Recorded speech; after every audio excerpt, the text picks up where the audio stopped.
కాలం మారుతుంది, కానీ సత్యం కాదు. యుగాలు దాటినా ధర్మం నిలిచి ఉంటుంది. ఇవి కేవలం పురాణాలు కావు, మన మూలాలను గుర్తు చేసే ప్రతిధ్వనులు.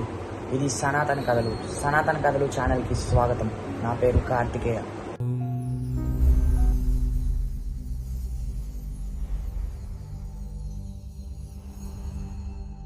అరణ్యవాసంలోని దట్టమైన అటవీ ప్రాంతంలో పాండవులు కఠినమైన జీవితాన్ని గడుపుతున్నారు.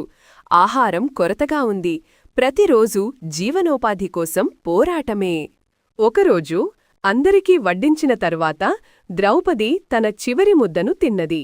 దాంతో మహిమాన్వితమైన అక్షయపాత్ర మరుసటి ఉదయం వరకు ఖాళీ అయ్యింది. ఈలోగా హస్తినాపురంలో దుర్యోధనుడు ఒక క్రూరమైన అవకాశాన్ని చూశాడు. అతను దుర్వాస మహర్షిని ఆహ్వానించి, పాండవులను సందర్శించండి, వారు మీకు బాగా భోజనం పెడతారు అని చెప్పాడు. కాని అతని మనసులో వారి బాధను కోరుకున్నాడు.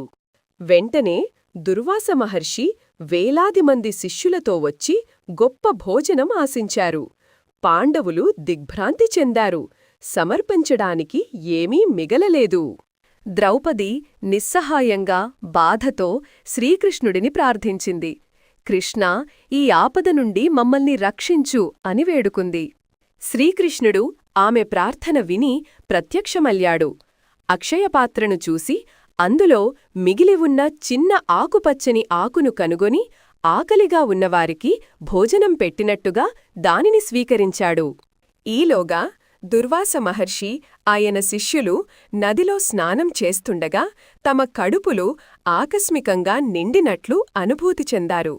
శ్రీకృష్ణుడి మహిమను గ్రహించి పాండవులకు ఇబ్బంది కలిగించకుండా వారు అక్కడి నుండి వెళ్ళిపోయారు.